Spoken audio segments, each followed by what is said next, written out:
El Salmo 130 ¿y qué? 3. Un salmo bastante conocido, hablando de la fraternidad. La fraternidad no solamente desde el punto de vista eclesial, de iglesia, sino también de la humanidad. Ahora, ¿sabían ustedes que hay países que las estadísticas de violencia, ¿sí?, de violencia, de guerras, de conflicto, de enemistad, son mínimas? En la cual se basa en lo que se denomina el buen trato. Educar para el buen trato, educar para la sana convivencia. Aunque es redundante, ¿no? La palabra convivencia habla de que debe haber una relación agradable, buena entre los semejantes, entre los seres humanos. Sin embargo, a razón de nuestra condición caída, muchas veces la manera como traducimos lo que es la convivencia no es la más adecuada por la cultura. Me hago entender. Muchas veces nos levantábamos, retrocedamos un poco en la educación. Anteriormente en la educación se permitía el maltrato físico como parte de la educación o formación, como lo que se denominaba moldear las mentes jóvenes para llegar a ser ellos mismos. Hoy en día, a razón de lo que es la educación, en nuestros tiempos está prohibido por los formadores, educadores, maestros, cual sea el nombre, tutores, mentores, cual sea el nombre que le podamos dar, maltrato, no solamente desde el punto de vista físico, sino tampoco desde el punto de vista verbal, psicológico, ¿sí? No quiero recordarles momentos agrios o amargos, pero anteriormente había filas para los insuficientes, utilicemos esa palabra que es como muy actual, los de las orejitas de burro, ¿sí? En la cual colocaban a los que no daban el alcanzar los promedios en esta fila. Y había otra fila que eran los que estaban en la parte intermedia y estaban los de avanzados, adelantados, los que los ponían siempre para izar bandera, para dar la poesía, la canción, y aunque los otros que estaban acá con orejitas de burro y pobre burros, no, porque ellos no, sí, es una representación inapropiada, porque Dios todo lo que creó es bueno, pero nosotros rotulamos al burrito como la persona o el estudiante menos capaz, el que tiene las notas por debajo, y rotulábamos sin tener en cuenta que ese estudiante que estaba acá tenía capacidades, talentos o lo que hoy en día llaman inteligencias múltiples, es decir, así como el futbolista que no terminó la primaria logra con éxito la profesión futbolística, es un genio. Igual que en la cocina, cuando le decían al hombre, no puedes entrar a la cocina, que ¿eso es para quién? Las mujeres. Para las mujeres. Y decían, no le va a salir bigote. En fin, cosas como esas desde el punto de vista de la tradición. Y hoy en día vemos hombres y también vemos los cocineros o chefs que se destacan en la cocina. Encontramos, mis amados hermanos, que frente a esto, en esos países, la violencia estadísticamente es mitigada. Utilicemos esa palabra muy acuñada hoy en día. Los niveles por debajo. Y uno se pregunta, estas sociedades, ¿cómo logran eso? Pues hay muchos medios. Está lo que se denomina estímulo y respuesta. Y uno de los estímulos es el castigo. Si usted hace algo mal, recibe un castigo. Y puede ser un castigo desde el punto de vista físico, o puede ser desde el punto de vista de aislarlo en una cárcel, o puede ser desde el punto de vista usted ya no me sale de la casa, Desde el punto de vista de la educación familiar, le quito el celular, lo que usted, esa niña o ese niño le gusta, evitar el castigo. Entonces esa persona logra cosas académicamente, se porta bien por evitar ¿qué? El castigo. Pero tristemente hoy en día, ni aún así que exista la ley punitiva, aunque está la justicia formativa, la gente pasa por encima de la autoridad. Pero digamos que en esos países se da por evitar el castigo, en la cual la persona pierde la intimidad. Hay cámaras que te vigilan día y noche para ver qué haces si infringes la norma.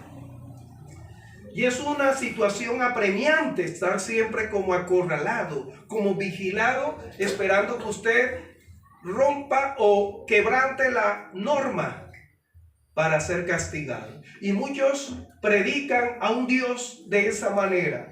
Un Dios que no te mira porque te ama, a un Dios que no deja de mirarte porque su misericordia es desde la eternidad y hasta la eternidad, sino que está mirándote para ver en qué momento fallas para condenarte.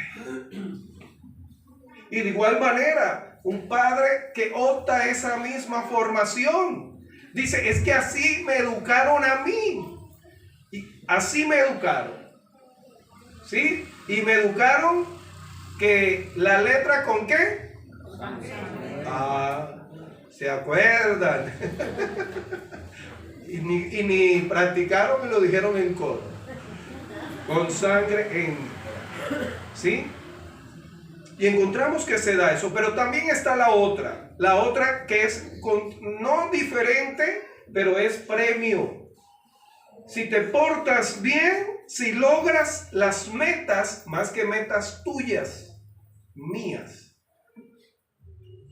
Te voy a dar el viaje que siempre has querido, te voy a subir la mesada. Si es un padre que le da un dinero, te voy a subir la mesada, ¿sí? Te voy a comprar esto, te voy a celebrar esto, Y a nivel laboral encontramos eso, pero eso no es tan malo, ¿no? Y encontramos que la gente lo hace por la motivación de recibir un premio, un reconocimiento, una certificación. Estímulo, respuesta. Y encontramos de igual manera que en esa, las personas cuando van mal, la autoridad, sea el papá, sea el gobierno, en el cual le dice, si usted paga a tiempo en el pago del catastro, del predial, le vamos a reducir esto, algo recibir. Y si no lo recibe, le recuerdan, entonces usted no va a adquirir ese premio. Y entramos al castigo. Al castigo. Bien, cuando esto se da, ambas son motivaciones que manipulan a la persona. Y Dios, siendo Dios, el omnipotente, el omnisciente, no te manipula. Te dio la tercera, que es el libre arbitrio, la voluntad. Tú puedes actuar por voluntad. Por voluntad. Y usted está aquí, si bien porque el Espíritu Santo pone el querer como el bien hacer, usted es el que toma la decisión de venir acá, de buscarlo, de obedecer la norma del punto de vista jurídico, social. ¿Qué le limita a una persona, los que manejan vehículos, no pasarse el semáforo en rojo? Nada. Nada. La voluntad. Porque muchos lo hacen, yo pago la multa, yo tengo con qué pagar. Vemos una sociedad que todo lo quiere arreglar porque paga, pero no restaura. El único que puede restaurar plenamente el daño es Dios. Es Dios. Por eso la justicia restaurativa la vemos desde Génesis a Apocalipsis. Y en una sociedad en la cual necesitamos sobre la felicidad de habitar con otras personas. Es el título de la enseñanza. La felicidad de habitar con otras personas no puede fundamentarse en evitar el castigo, porque las personas que viven evitando el castigo miran hacia la izquierda mía, hacia la derecha mía, hacia el frente, hacia atrás, y mientras no esté la autoridad por la cual tienen que dar cuenta de evitar el castigo o recibir el castigo, cometen la falta. No está papá, entonces voy a tomar eso que él me prohibió, voy a actuar de esa manera como mamá no le gustaría que yo actuara, voy a hablar de la manera como hablan mis amigos, con groserías, con palabras soeces, groseras, obscenas, porque mamá, papá no está. Si es el esposo, como mi esposa no está, pero como soy débil, entonces la carne es débil, entonces estoy pasando por lo de David. Estoy solo, ¿yo qué culpa tengo? Mi esposa me deja siempre solo. Entonces, ¿dónde está la que se está bañando por ahí? Y comete adulterio. E incluso, si los amigos o conocidos llegan a saberlo, lo felicitan. Porque el pecado para la persona que está apartado de Dios es algo loable. Entre más tú, perdonen que los tutee, entre más usted beba, usted le dicen, oh, es que usted es el bravo para tomar. Vamos a avanzar.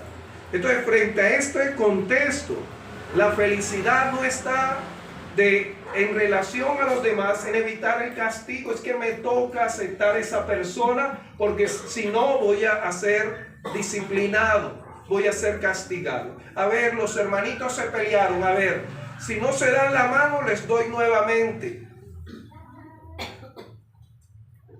En los colegios, ¿no? En los colegios también, bueno, se agarraron, listo, pídanse perdón, y ahí todavía mirando rayado al otro con ganas de continuarlo, ¿no?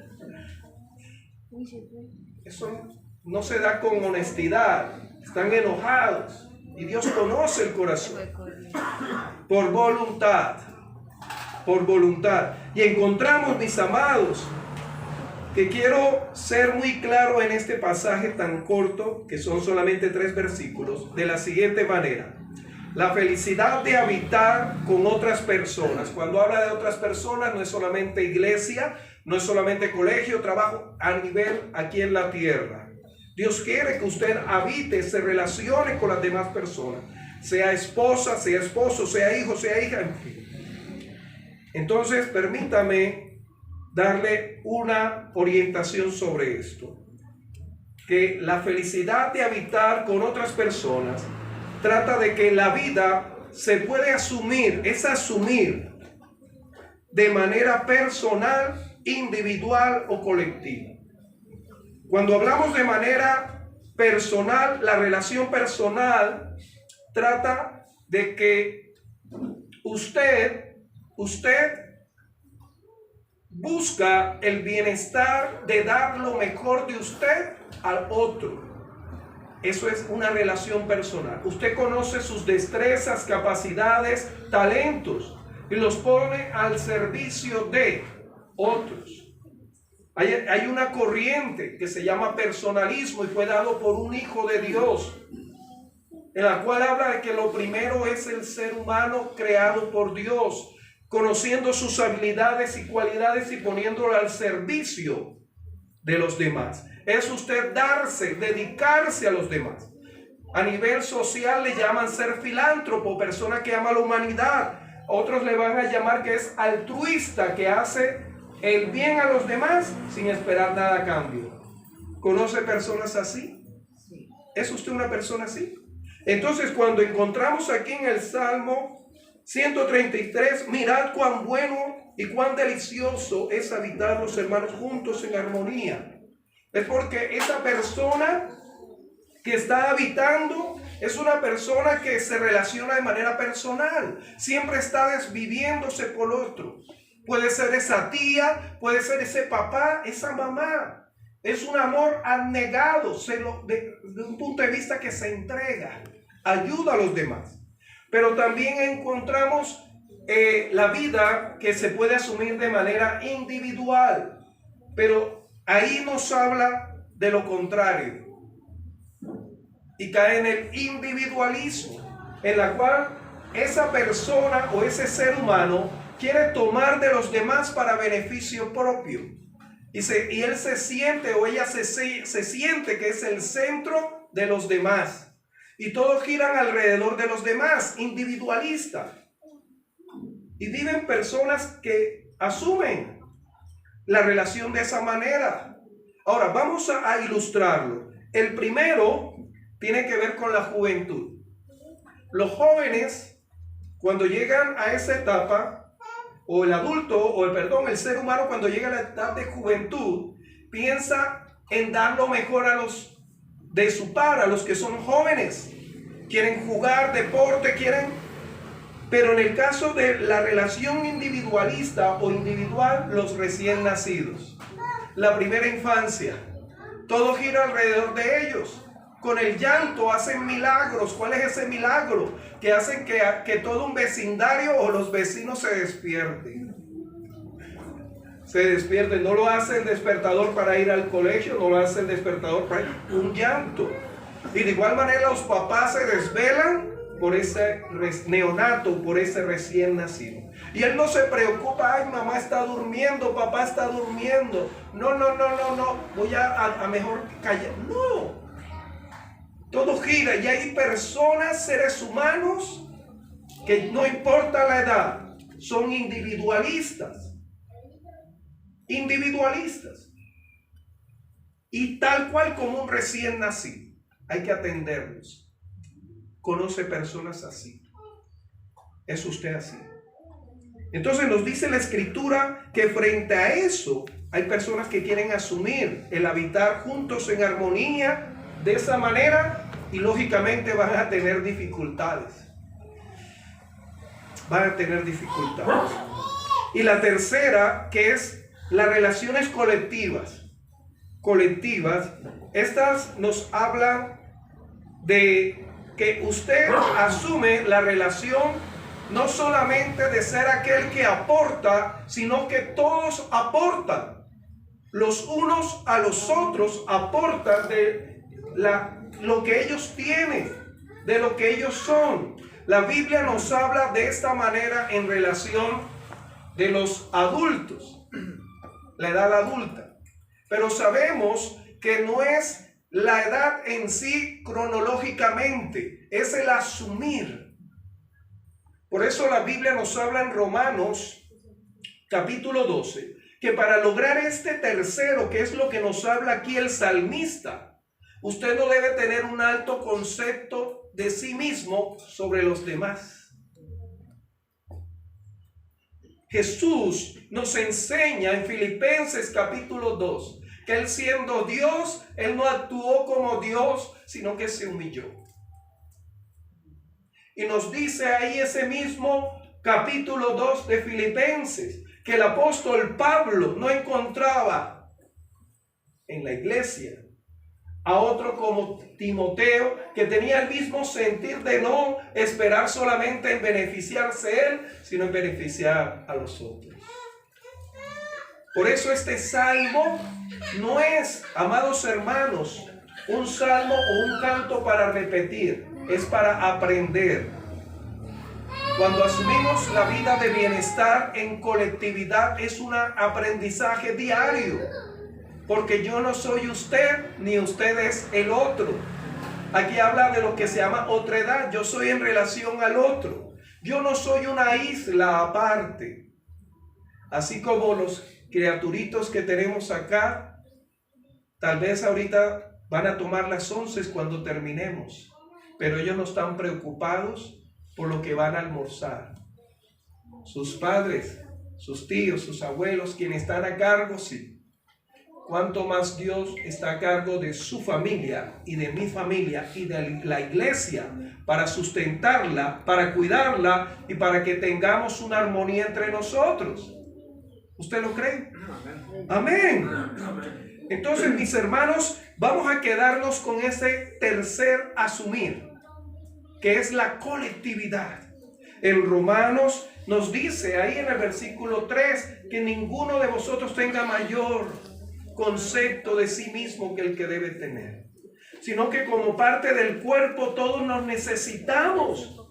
Yo necesito de ese hermano y usted necesita de ese hermano que no pudo venir porque su hermano está enfermo y tuvo que viajar a Bogotá. Esa hermana o ese hermano tiene ese papá enfermo y está aquí en la iglesia y está angustiado porque su papá se recupere. La Biblia dice que cuando una parte del cuerpo se afecta, el otro ¿qué hace? Se afecta. Entonces estamos entendiendo que es un aprendizaje diario, que no solamente es centrarme en mis necesidades, sino en las del otro. Amados, por tanto, la pregunta es, ¿cómo lograr esta tercera relación social? ¿Cómo lograrlo? Pues bien, encontramos primeramente que es entender que es bueno. El salmista dice, mirad, ¿qué dice? El salmista, mirad cuán qué. Bueno. Es bueno. Es bueno, hermanos. Es bueno. Dama, caballero, esto es bueno. ¿Qué es bueno? Habitar. La palabra habitar habla de convivencia. No es solamente un compañerismo. El compañerismo se practica a nivel laboral. Puede convertirse en una convivencia, sí, por el tiempo en el cual usted conozca a esa persona y por las experiencias asumidas con esa persona. Pero ahí habla de habitar. Es un tiempo prolongado de crecer juntos, no de estancarnos juntos, de aceptarnos aunque no nos aprobamos los defectos que tengamos. No es para rotularnos, estigmatizarnos. Ay, ahí viene ese hijo que es el que más dolor de cabeza me da. ¿Había escuchado eso? No es para eso. Es para ese es el hijo que Dios me confió y que Dios ha de hacer esto y aquello en la vida de él. Y ahí viene la hermana de la iglesia en la cual Dios utiliza de una manera maravillosa. Y usted la ve todavía ahí sentada, temerosa de ni siquiera de leer la Biblia en público o de orar. Pero Dios, ¿cómo la ve? Sirviéndole, entregándose plenamente. Entonces nos dice ahí que es entender que es bueno habitar. Hoy en día, para los niños, jóvenes, adolescentes, volver a su casa y a su hogar es más inseguro que estar en la calle.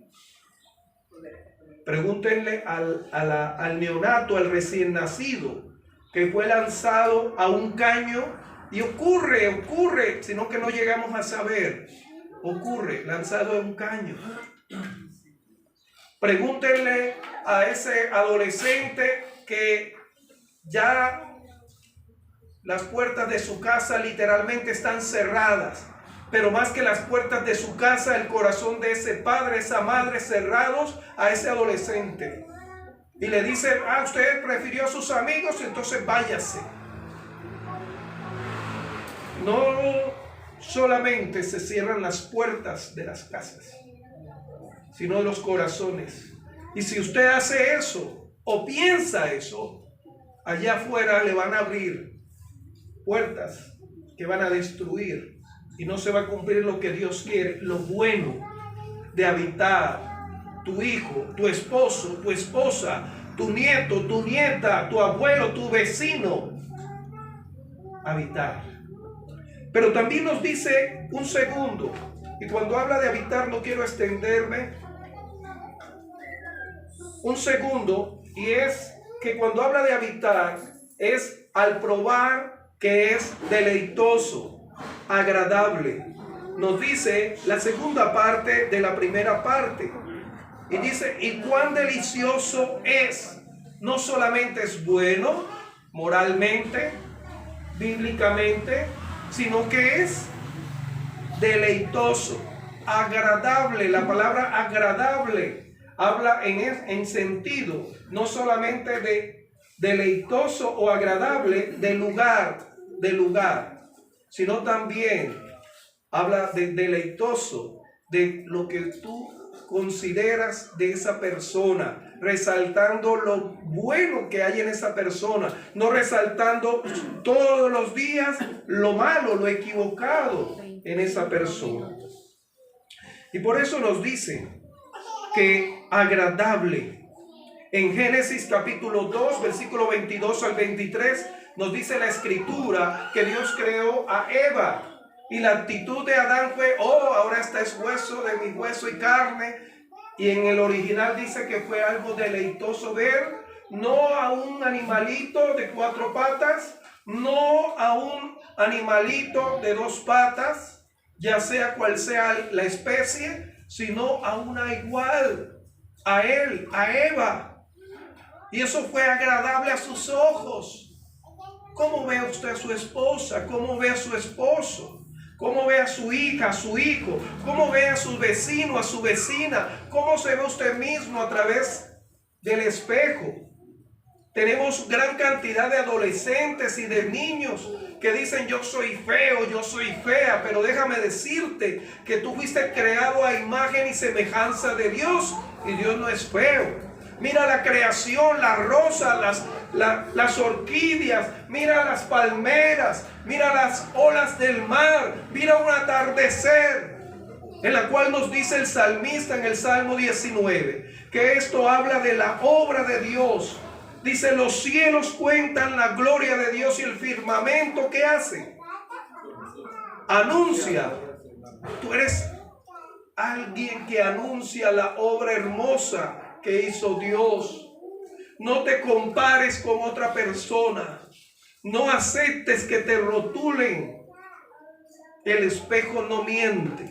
Tú eres creación, hechura de Dios. Por eso nos dice que es agradable habitar, porque con esa persona, cada vez que yo veo a mi esposa y a mis hijos, siento agrado por lo que Dios me confió. Pero también encontramos una tercera, estar juntos. Dice el salmista, habitar los hermanos, ¿qué? Juntos. ¿Y qué nos dicen? Juntos, pero no ¿qué? Revueltos. ¿Por qué será? Porque tenemos diferencias. Diferencias positivas o negativas. Pero aquí cuando nos habla de estar juntos, no solamente también habla de lugar. Usted puede estar en el Transmilleno, en el Transmilenio o en las colectivas cuando ya son acá las 4 que la gente ya viene del trabajo y las colectivas están llenas y puede estar usted apretado, estamos juntos. Pero ahí habla de más de eso, de comunicación. Comunicarnos. Hoy en día las redes sociales acercaron a los que están más lejos y distanciaron a los que están cerca. A través del celular estamos distanciándonos de los que están conviviendo con nosotros. Por eso aquí nos habla también de comunicación. ¿Y en qué sentido nos habla de comunicación? En Proverbios capítulo 15, versículo 1 y 2 nos habla sobre ello. Nos habla que la blanda, ¿qué hace?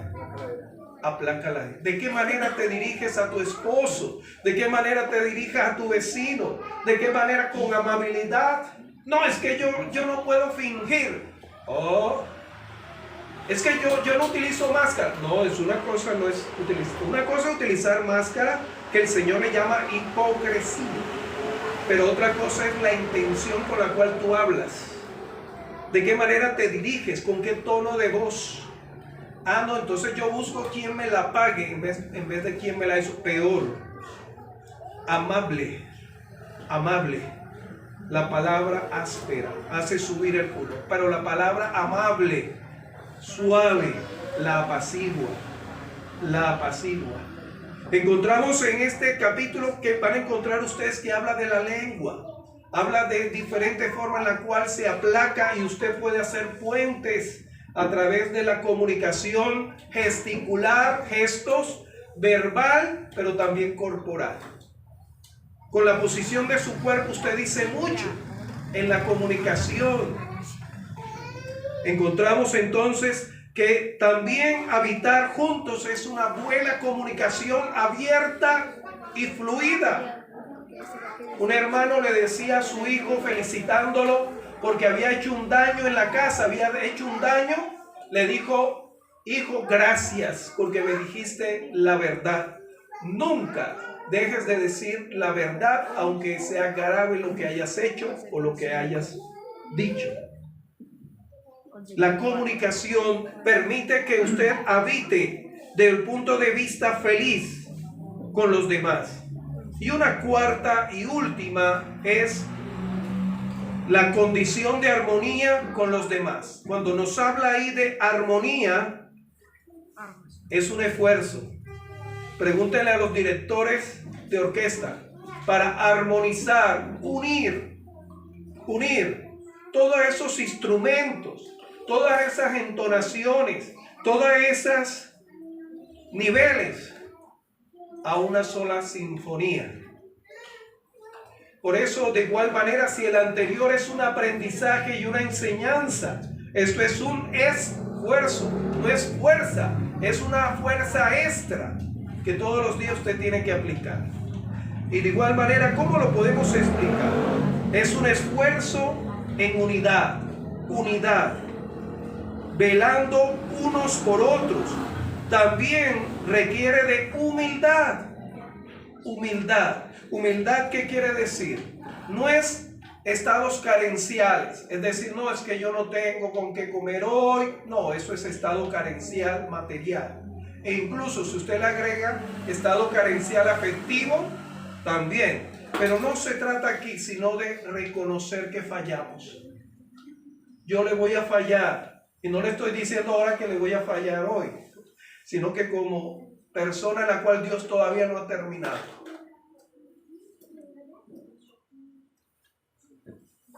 Le voy a fallar.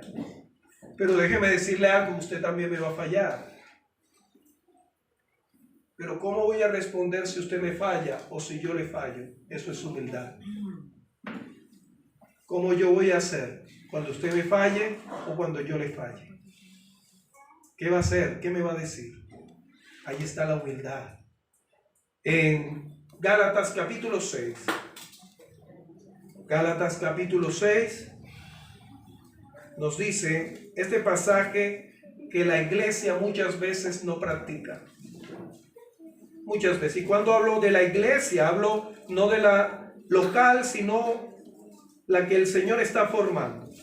Gálatas capítulo 6 nos dice, versículo 1, hermanos, si alguno fuere que sorprendido en alguna falta, vosotros que sois ¿qué? Espirituales, restaurarle con espíritu de ¿qué? Aquí la palabra mansedumbre es sinónimo de humildad. ¿Por qué? Mire la respuesta si yo lo sorprendo a usted o usted me sorprende a mí en alguna falta.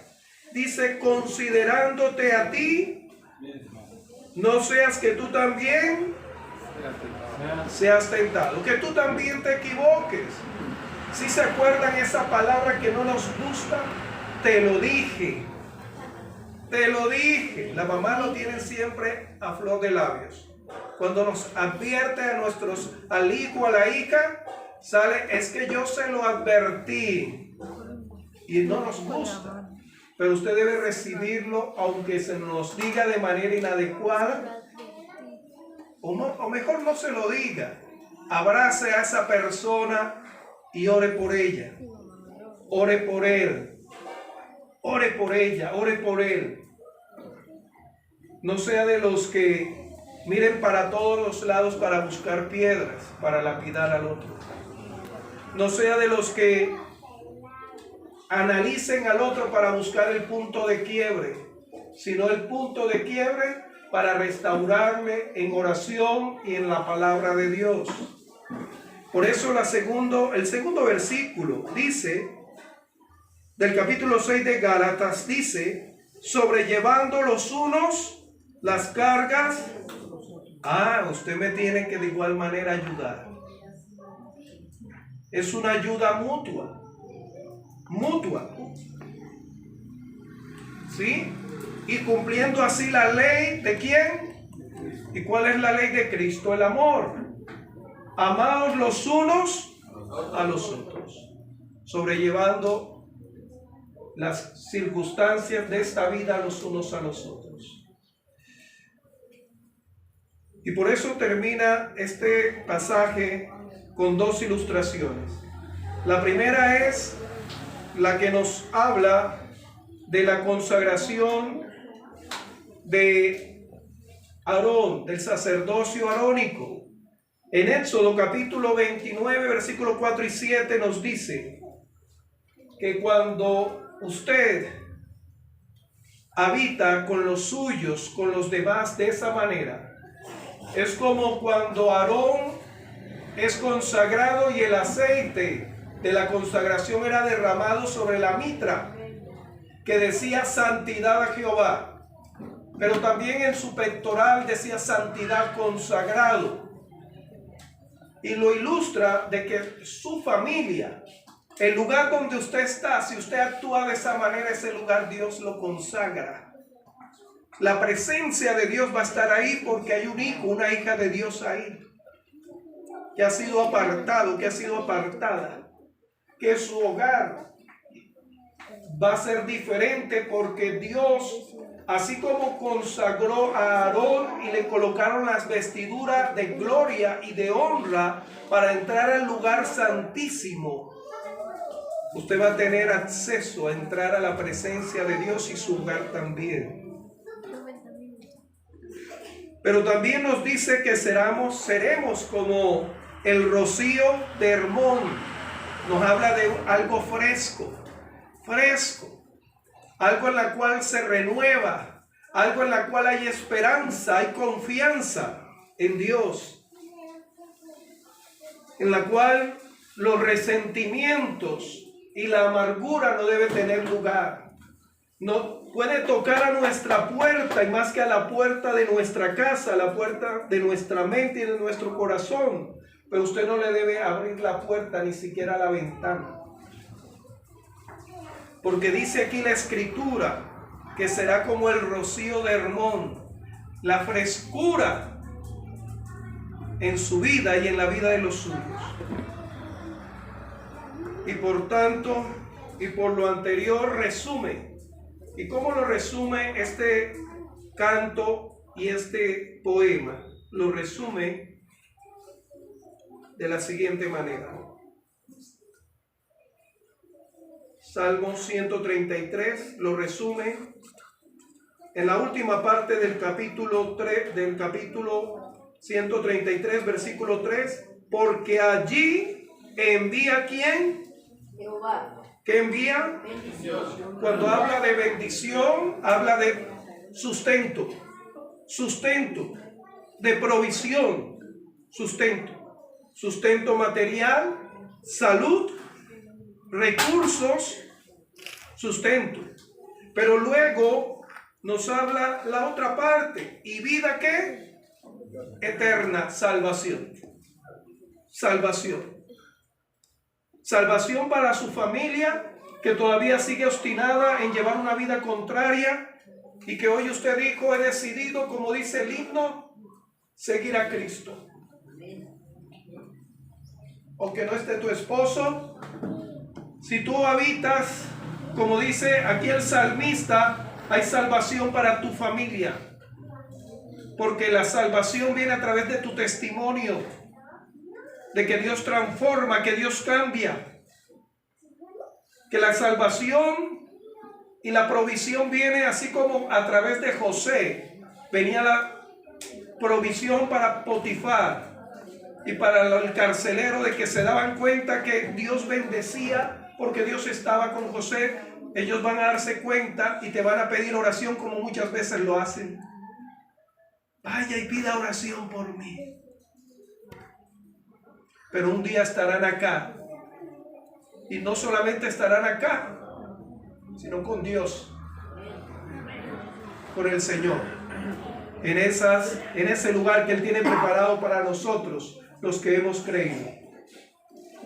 Habita en el gozo, en la alegría, en la bondad de Dios en tu casa, en tu trabajo. Y Él te sustentará, pero también dará salvación a través de tu testimonio, a través de tu predicación, a través de esa vida eterna que es a través de Cristo. Amén. Póngase de pie y quiero que piense en aquellos que usted quiere que esté buscando del Señor. Más que esté aquí, bueno, si están acá, bendecidos, son bienvenidos. Y si toca estar de pie porque ya no hay sillas, mejor. Pero más que eso, que estén conscientes de que son personas que Dios te confió a ti y me confió a mí. Nos confió para que ellos vean y experimenten que Dios está con usted y conmigo, que Él suministra lo que necesitamos. Dice que Él envía bendición, pero que también ellos, sea hoy, sea mañana o cuando Dios determine, sean partícipes de esta salvación. Amén. Poderoso Dios, te doy gracias. Señor, gracias porque podemos ser felices habitando con otras personas, porque la diferencia la haces tú. Gracias porque un día decidimos, porque nos convenciste de pecado, de justicia y de juicio. Y ahora estamos aquí, no por obligación, sino por amor, porque nos amaste primero. Imploramos, Señor, por nuestros familiares, que conociendo que tú eres verdad, que tú eres verdadero, se obstinan en estar lejos de ti. Te imploro que ensanches el corazón de ellos y de ellas. Sea hoy, Señor, para la vida eterna. Quita todo estorbo que ellos mismos o el diablo ha querido colocar. Te lo imploro en tu nombre, Jesucristo. Imploro igualmente por los enfermos. Señor, por Ángel María, por la recuperación de Julio Rincón. Señor, por la recuperación, Señor, de cada enfermo. Tú conoces el área. Que no vaya a haber ninguna recaída en el nombre de Jesús.